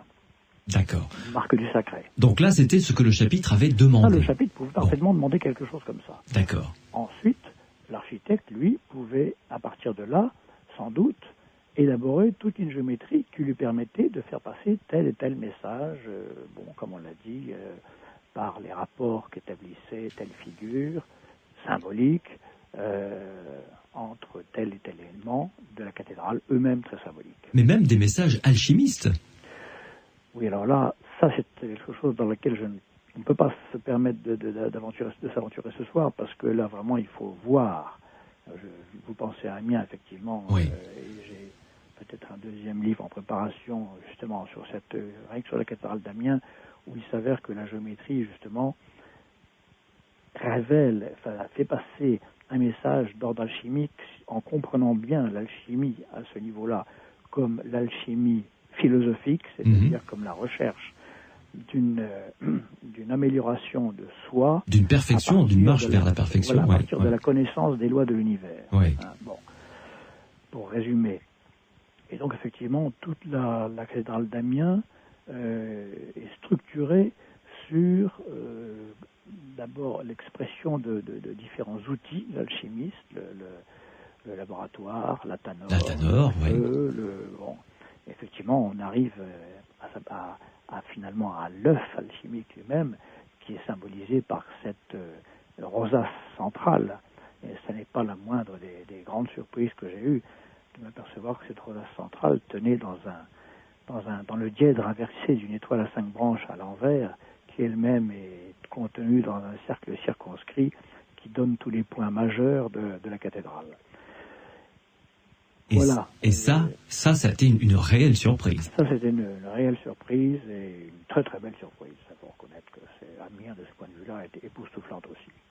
Thierry de Champriest, une pause à nouveau et nous allons nous retrouver pour essayer de comprendre comment ces architectes avaient acquis ce savoir et comment est-ce que ce savoir a continué à perdurer. Sud Radio, les aventuriers de l'étrange. Mon invité ce soir, un architecte, Thierry de Champris, qui a écrit un livre tout à fait extraordinaire, Cathédrale, le verbe géométrique, aux éditions Trait Daniel. Thierry de Champris, vous donnez très souvent des conférences un petit peu partout en France. Et quelles sont les réactions du public auquel vous vous adressez? Quelles sont les questions qui reviennent le plus souvent? J'aime bien donner des conférences parce que j'ai toujours des questions intéressantes. C'est difficile de me souvenir de toutes ces questions, oui. Mais en général, les différentes questions d'ordre qui ont trait simplement à la construction, sur lesquelles je passerai parce que ça n'est pas le plus important ce soir. Les autres questions tournent autour notamment de la précision, de cette histoire de précision de la construction, oui. Sur laquelle j'insiste au début parce que j'explique que si on veut entreprendre une étude comme celle-là, non seulement, d'abord il faut être précis, et que précis bien sûr dans le choix des éléments architecturaux, des points de ces éléments qu'il faut prendre en considération, si on ne veut pas faire de l'à peu près et faire dire n'importe quoi à la géométrie, auquel cas on ne dirait rien du tout. Donc, lorsque on travaille avec une très grande précision, en mesurant au quart de millimètre, véritablement au quart de millimètre, et en travaillant à la machine à calculer, on s'aperçoit que les résultats obtenus, en construisant une figure donnée d'ailleurs, permettent d'aboutir ailleurs sur un axe donné, là aussi avec une précision du quart de millimètre. C'est-à-dire que l'édifice lui-même était construit avec une précision qui varie entre le 2 millième et le 5 millième. Ce qui est extraordinaire quand même pour cette époque. Ce qui est vraiment assez extraordinaire. Alors, quand bien même on pourrait imaginer qu'il est facile d'obtenir cette précision en plan avec un repère en début de chantier qui permet d'aller étalonner régulièrement les outils de travail, verticalement, c'est une autre affaire parce que quand il s'agit d'aller établir la hauteur d'une flèche en sorte qu'elle coïncide avec la pointe de l'étoile juchée sur le triangle sublime comme à Rouen, on se demande comment ils ont pu le faire. Bon, écoutez, il n'y a, je crois, à ce niveau-là qu'à accepter que ces gens étaient extrêmement soigneux et qu'ils prenaient les mesures avec une grande rigueur et que pourquoi pas atteindre la même précision qu'au Parthénon, puisque les Grecs en étaient déjà capables. Oui, c'est vrai. Capables d'établir le Parthénon était construit au millimètre, c'est le cas de le dire. Pourquoi est-ce qu'ils n'auraient pas été capables de le faire avec les cathédrales? Bon. La technique et les outils, j'ai discuté avec des architectes des monuments historiques qui n'ont pas pu non plus apporter de réponse précise. On ne peut que simplement constater qu'il y a une extrêmement grande précision, ce qui là aussi vient à l'encontre de certaines théories qui voulaient que le Moyen-Âge ait pris ses libertés avec les mesures. C'est totalement faux. Parce que là, quand même, vous dites des précisions sur des monuments qui s'élèvent sur plus de 100 mètres de haut, de l'ordre du millimètre, c'est ça? Non, tout de même pas. Oui. Disons que lorsque c'est une précision de l'ordre du demi-centimètre ou du centimètre sur la largeur d'une façade... écoutez, c'est remarquable. Bien, mais ça peut être également sur la longueur de la cathédrale, et là, c'est pas moi qui l'ai mis en évidence, c'est un autre architecte qui s'appelait John James, qui avait étudié la cathédrale de Chartres en son temps, et qui avait déjà établi que la coïncidence avec certains tracés qu'il avait mis en évidence sur le plan, malheureusement il n'avait pas fait les façades, c'est dommage, correspondait, enfin du moins coïncidait avec une précision de l'ordre de 2 cm sur la longueur. Oui. Et on est en 1200 et quelques, il faut le préciser. On est en 1200 et quelques, exactement. Ce qui est... Entre 1150 et 1350, disons. Oui. Et alors, une autre idée reçue, ces cathédrales ont été réalisées relativement rapidement, finalement. Oui, alors ça aussi c'est une des questions des gens. Les auditeurs de nos conférences me posent souvent la question, mais comment pouvait-on assurer le suivi d'une idée principale, d'une idée de principe, le tracé régulateur en l'occurrence avec ses messages, quand on savait que ces cathédrales prenaient parfois des siècles à être construites. Alors bon, là c'est une idée reçue qui est fausse et qu'il faut détruire. Les cathédrales étaient quand même construites beaucoup plus rapidement que cela. En 1195, Chartres brûle, et ensuite elle est quasiment terminée en 1225. Ce qui est quand même rapide, hein? Sauf quelques dernières superstructures, l'argent manquant, il a fallu attendre, et puis ensuite, beaucoup plus tard, est venue la flèche Jean de Beauce. Alors, Reims a été construit en une quarantaine d'années, Amiens aussi, 40-50 ans maximum. Hein. La vie d'un homme. Oui, ce qui fait que, bien sûr, les maîtres d'œuvre choisis n'avaient peut-être pas la joie de voir leur édifice terminé, parce que s'ils étaient choisis, c'était en fonction sans doute d'une réputation, d'une expérience, et ils ne devaient pas avoir 25 ans quand on les choisissait pour reconstruire une cathédrale. Bon, mais il n'empêche que, on sait bien qu'à Reims, il y a eu 4 maîtres d'œuvre successifs, et ils avaient quand même une chance de voir leur édifice bien avancé. Alors, en ce qui concernait la transmission des messages ou de la géométrie, elle se faisait sans doute de maître à maître dans le secret qui convenait. Alors, justement, parlez-nous un petit peu de ces maîtres d'œuvre, parce que c'était des gens visiblement brillants, voire même brillantissimes, qui avaient un savoir extraordinaire pour cette époque-là. Ouais. La preuve, les réalisations qu'ils nous ont laissées, ces maîtres d'œuvre devaient être quand même des hommes particuliers pour leur époque. Particuliers, c'était des gens qui avaient été, Est-ce qu'on peut employer le terme d'initiés? Oui, bien sûr. Bien sûr. C'était des gens qui avaient été initiés. Initiés, pourquoi? Parce que toute vérité difficile, dont l'accès est difficile, ne peut être donnée au premier venu. Il y a beaucoup de choses dans la symbolique des églises cathédrales de façon générale qui prêteraient à sourire chez le profane. Oui. Et pour cela, on accède à ces vérités que peu à peu. Qui prêteraient à sourire ou qui prêteraient, à mauvaise interprétation, à critique virulente.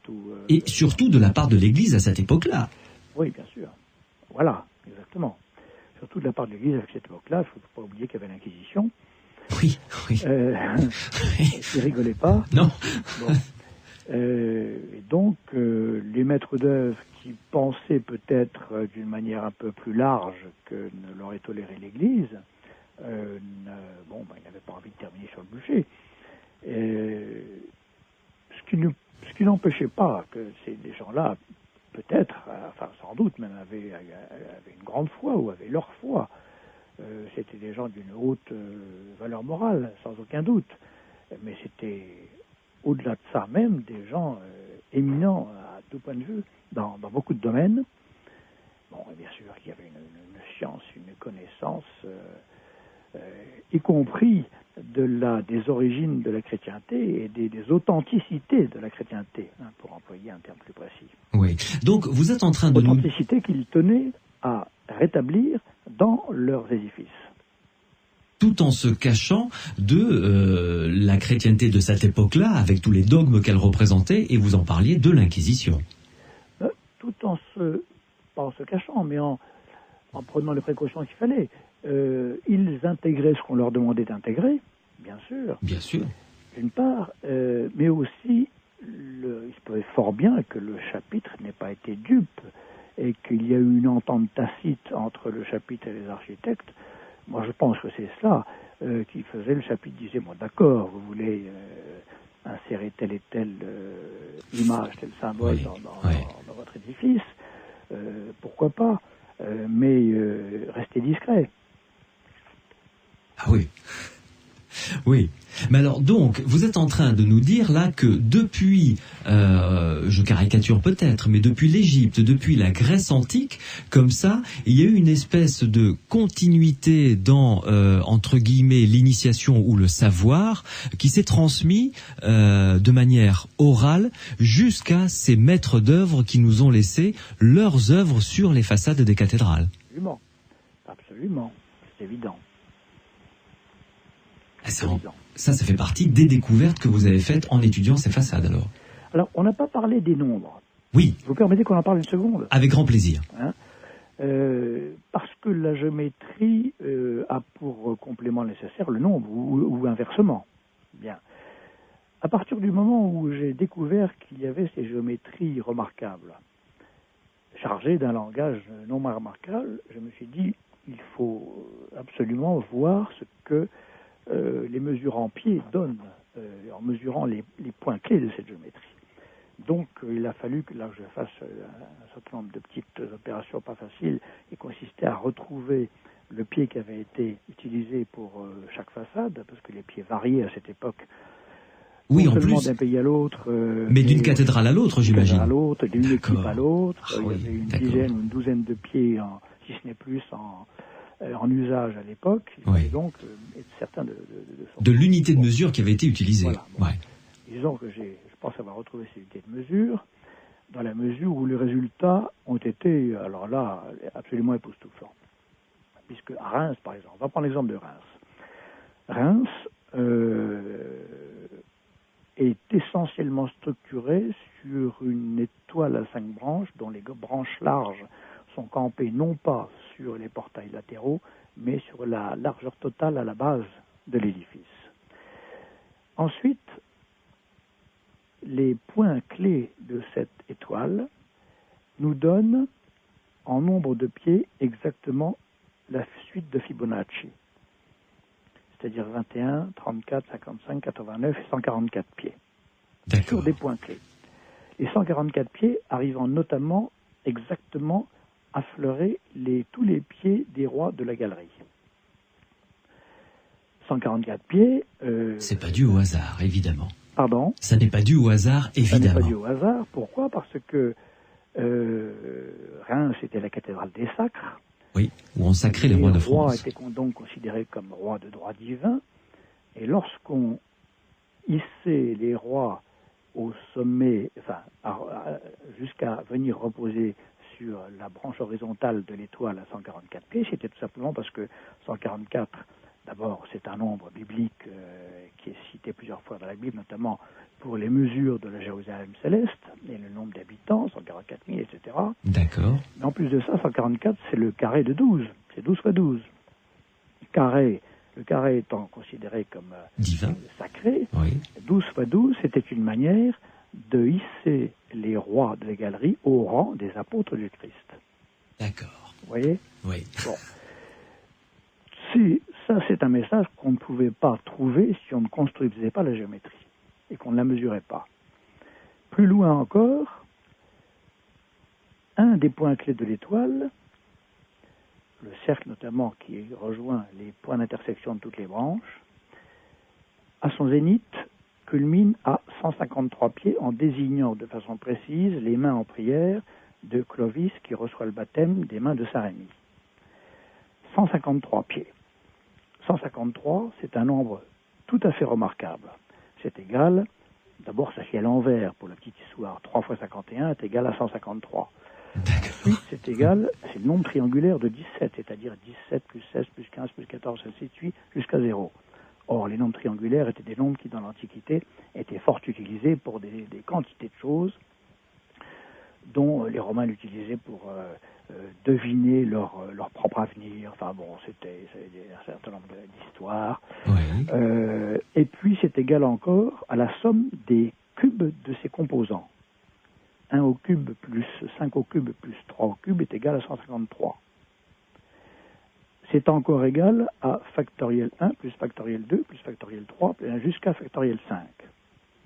C'est un nombre unique et comme tel, il était apparu comme divin, bien sûr, comme de l'ordre de la divinité. Et enfin, pour cette raison, Saint Jean l'avait employé dans son évangile pour le nombre des poissons. Lorsque le Christ, d'après les Écritures, est monté aux cieux, les apôtres vont pêcher sur le lac de Tibériade un jour et ils reviennent bredouille. Et au moment d'accoster, ils voient un personnage sur le rivage qui leur dit « mais jetez donc vos filets par là ». Alors ils jettent leurs filets, ils accostent, ils tirent le filet, il est plein de poissons, ils comptent les poissons, il y en a 153. Donc, 153 pieds sur les mains en prière de Clovis qui reçoit le baptême des mains de Saint-Rémy, c'est une dédicace de la cathédrale, c'est une offrande faite à Clovis. Oui. On le hisse au niveau, on le met sous le signe des poissons, qui est le signe de la chrétienté. On lui donne le nombre 153, qui est le nombre de la pêche miraculeuse. Dans l'esprit de la Bible, bien du Nouveau Testament, bien sûr, les apôtres étaient pêcheurs d'hommes. Bien sûr, oui. Voilà, donc ce nombre 153 là apparaît tout d'un coup de façon époustouflante, flagrante sur les mains de Clovis, avec toute la charge symbolique qu'avait ce nombre qu'il a toujours eu et qui est très connu pour cela. Voilà pour les nombres, oui. pour expliquer que finalement, lorsqu'on mesure en plus cette géométrie, on tombe sur des nombres étonnants. Vous consacrez d'ailleurs tout un chapitre dans votre livre à ces nombres, Dieu et nombre. Voilà, c'est ça. Et c'est cette base-là qu'il faut acquérir et comprendre pour pouvoir ensuite avoir accès à ces messages laissés par ces maîtres d'œuvre. Voilà, bien sûr. Bien sûr, c'est là surtout qu'on voit que le message est très divers. Il y a beaucoup de choses qui sont dites. Beaucoup de choses et dont on arrive à effectivement distinguer un peu ce qui est de l'ordre des demandes du chapitre, ou du respect des Écritures, et puis ensuite ce qui est de l'ordre d'un ordre plus philosophique, plus pythagoricien. Oui. Thierry de Champris, une pause et on se retrouve dans quelques minutes. Vous savez que vous qui nous écoutez, vous pouvez nous envoyer vos questions par SMS. Vous tapez le mot Sud, vous laissez un espace, votre question, votre réaction et vous nous envoyez tout cela au 71 200. Je serai votre porte-parole. Vous pouvez également nous laisser des messages sur le standard 0826 300 300 0826 302 fois. Sud Radio, les aventuriers de l'étrange.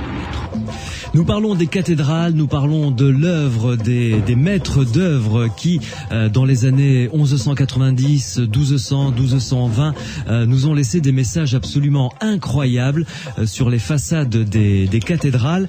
Vous pouvez découvrir tous ces messages et comprendre le cheminement qui les a amenés à concevoir ces messages et à les laisser sur les façades des cathédrales qu'ils ont conçues dans le livre qui s'appelle Cathédrale, le verbe géométrique, un livre écrit par Thierry de Champris, architecte qui est en notre compagnie.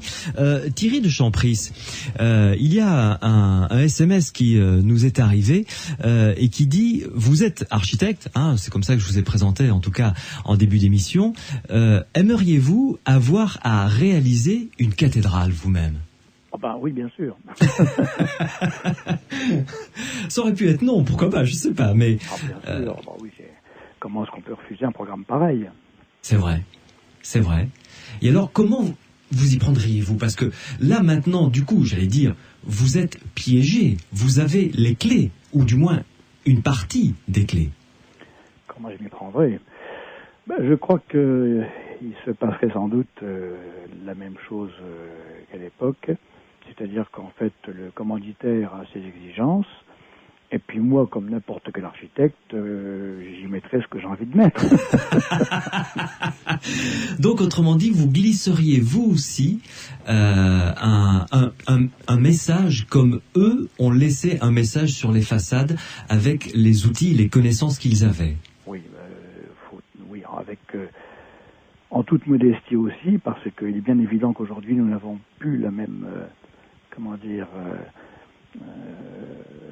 la pensée n'est plus la même. Nous ne vivons plus dans la même atmosphère symboliste qui était celle de ces constructeurs, et qu'il ne faut pas non plus vouloir absolument faire pareil, ça serait une grosse erreur. Oui.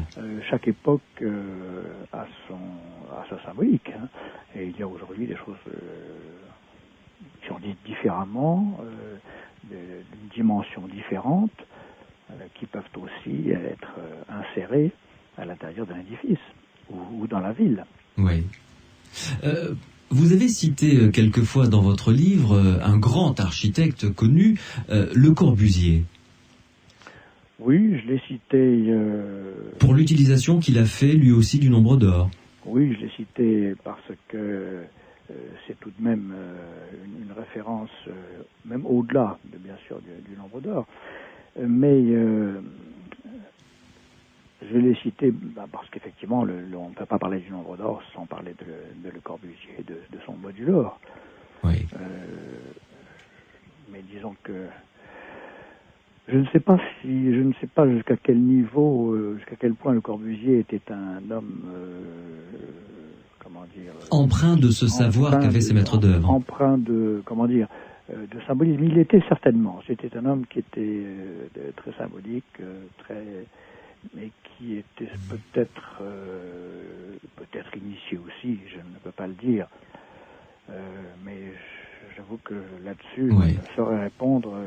Il faudrait vraiment faire une étude exhaustive de la personne de Le Corbusier, de son œuvre, du moins de son lancé, pour dégager ce genre de vérité. Oui.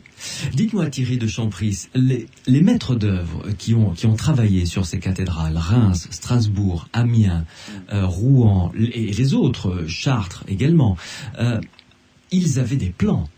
Ils ne pouvaient pas travailler sans avoir des supports, c'est impossible. On a cru longtemps qu'ils n'avaient pas de plan, et puis on a retrouvé finalement des plans et des élévations extrêmement précises de Reims. À Strasbourg, on avait toujours gardé d'ailleurs l'élévation de la façade. Qu'est-ce que vous appelez l'élévation? C'est-à-dire la façade. Oui, le dessin de la façade. Le dessin de la façade, oui. D'accord. Oui. En géométral vrai, c'est-à-dire non pas en fausse perspective à la manière des croquis de Villard de Honnecourt, mais des élévations en géométral vrai, extrêmement bien dessinées. C'est-à-dire les plans, quoi, vraiment, c'est ça? Au musée à l'œuvre de la cathédrale à Strasbourg. Bon, oui. On les a gardés depuis l'époque. Mm-hmm. Et puis Reims aussi, on a retrouvé les façades de Reims, mais pour beaucoup, ça a été perdu ou ça a disparu. Mais ces maîtres d'œuvre qui ont laissé ces messages que vous nous avez fait découvrir et que nos auditeurs peuvent découvrir à travers votre livre, ils les ont tracés, ces épures, ces pentagones, ils les ont tracés. Sinon, ils n'auraient pas pu construire la façade comme ils l'ont construit, évidemment. Nous sommes d'accord. Oui. Donc ça, je suppose que vu les messages qu'ils laissaient, et à l'époque où ils l'ont laissé, ce n'était pas le genre de document qu'on laissait volontiers traîner, si vous voyez ce que je veux dire. Exactement.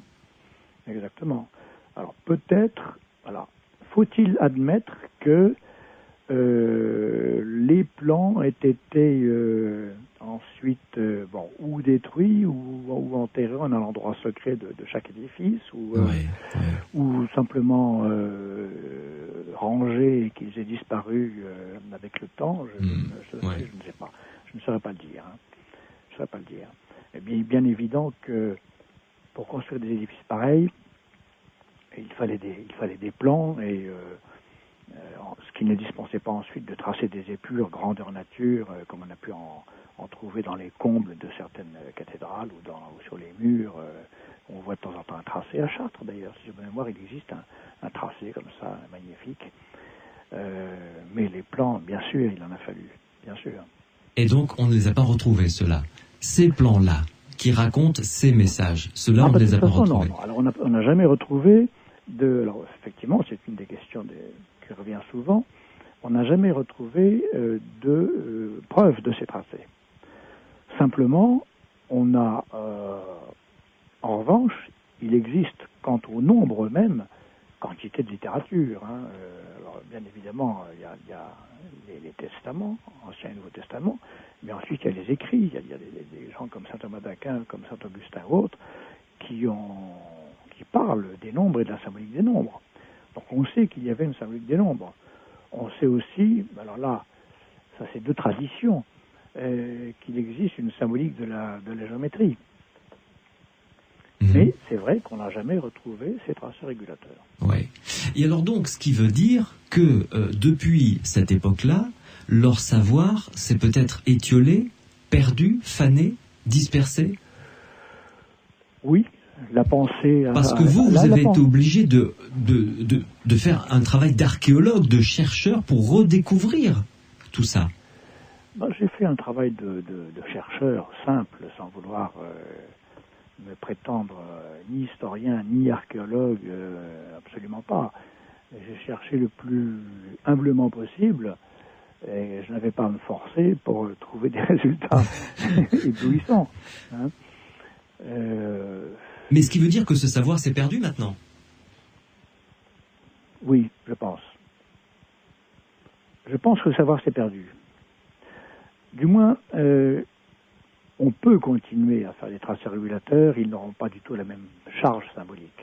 À la Renaissance, il y a eu bien sûr des tracés régulateurs qui ont été faits à la fois pour l'architecture, pour la peinture, peut-être aussi pour la sculpture, je ne sais pas, parce que je n'ai pas étudié, mais la peinture, j'en suis certain, l'architecture bien évidemment, mais il n'y avait sans doute pas la même charge symbolique, la pensée n'était plus du tout la même non plus. Revenons sur quelque chose que vous venez de dire. Cette manière de glisser des messages dans une œuvre d'architecture, en l'occurrence les façades des cathédrales dont nous avons parlé ensemble ce soir, vous nous avez dit que des peintres l'ont utilisé pour leur toile également? Oui, bien sûr.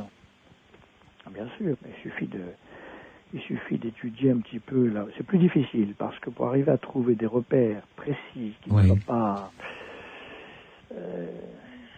c'est plus difficile. Alors c'est pour ça que les architectures de la Renaissance italienne avec les peintures de la Renaissance italienne avec les architectures qui sont représentées sont d'une aide précieuse et on arrive à retrouver les grandes lignes des compositions des tracés régulateurs de ces tableaux. Et puis ça, en revanche, je crois que pour les tableaux, on a retrouvé des documents. Oui, c'est-à-dire des peintres qui ont utilisé ce même principe de nombre d'or, de disposition particulière, où il y avait une possibilité de deuxième lecture. Oui, exactement. Et puis il suffit d'ailleurs de promener un compare-réduction réglé sur le nombre d'or, sur les peintures et les grandes dimensions des peintures ou les points clés pour s'apercevoir qu'effectivement... Alors attention, c'est pas toujours simple, parce que le nombre d'or, quand il s'agit de proportions simples en rapport d'or, ça va, mais ça n'est pas toujours le cas. Oui. Il peut s'agir aussi de géométries qui sont celles de l'étoile à 5 branches, auquel cas c'est déjà plus difficile, parce qu'on n'a plus encore ordonnées perpendiculaires, mais bon, il faut faire un peu de gymnastique. Ce n'est pas toujours facile et il faut faire attention avec la peinture parce que plus encore qu'avec l'architecture, on pourrait faire dire n'importe quoi. Une dernière chose pour conclure, Thierry de Champris. Vous avez passé, vous nous l'avez dit en début d'émission, un peu plus de 8000 heures pour réaliser le livre dont nous avons parlé depuis presque 2 heures maintenant. Oui. Il concerne la façade. Or, les maîtres d'œuvre n'étaient pas là que pour faire la façade, on est d'accord. Bien sûr. Ils ont fait également, vous avez fait une étude, on va dire, en 2D, vous savez, à plat, quoi. Voilà.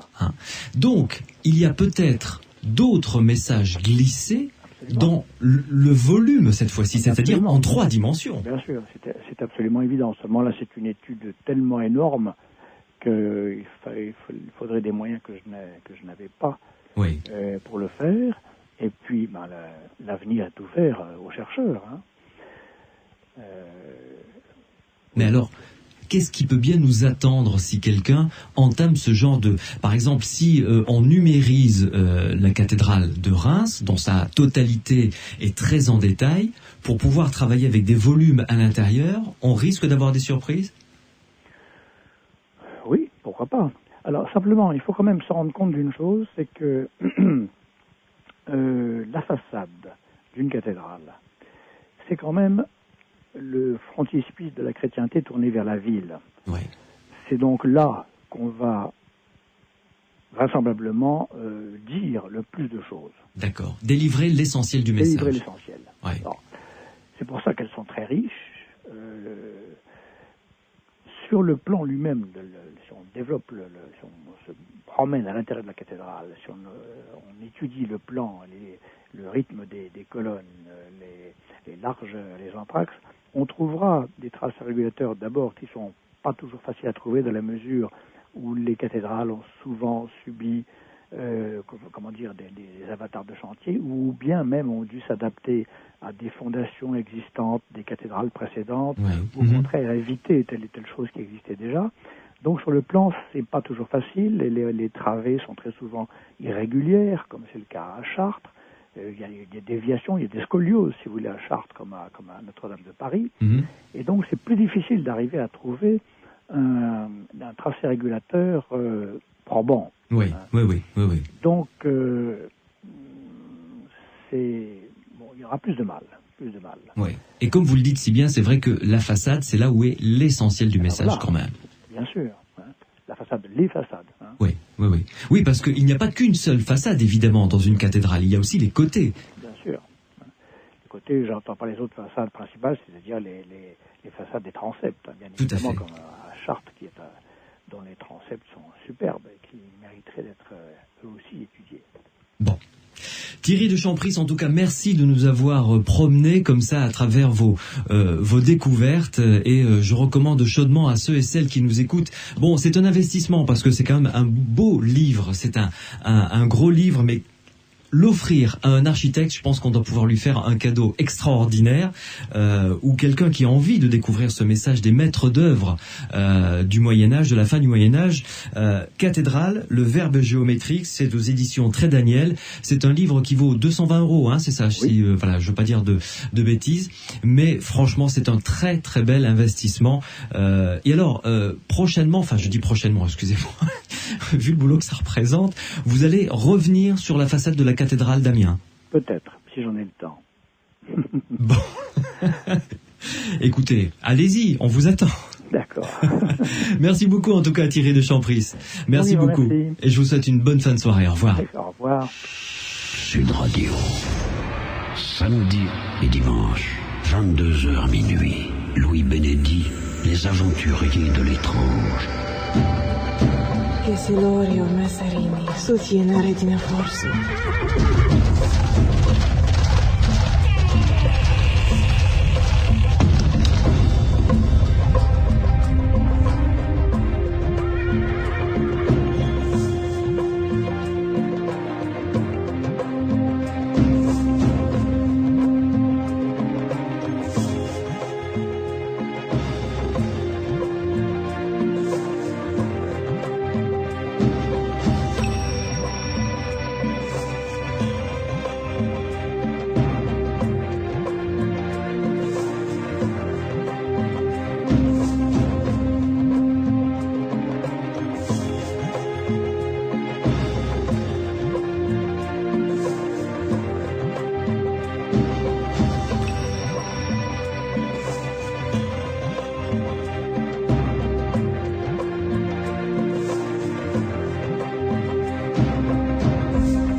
Je vais vous souhaiter une excellente et douce nuit à l'écoute des programmes de Sud Radio. Sud Radio, la nuit, c'est la rediff des émissions que vous avez peut-être ratées en journée.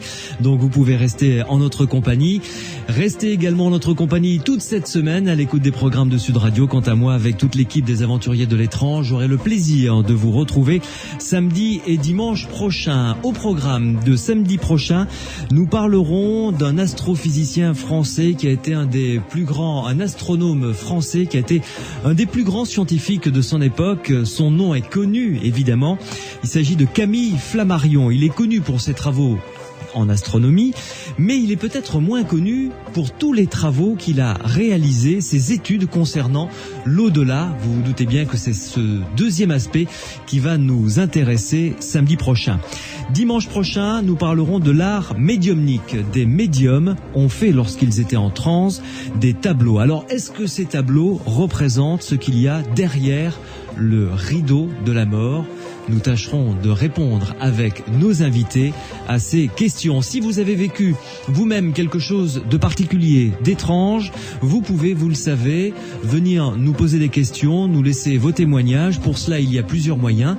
Vous pouvez appeler au 0826 300 300 et ensuite vous laissez vos coordonnées et un extrait de votre témoignage, le début de votre témoignage sur la boîte vocale des Aventuriers de l'étrange. Vous pouvez également nous contacter par mail.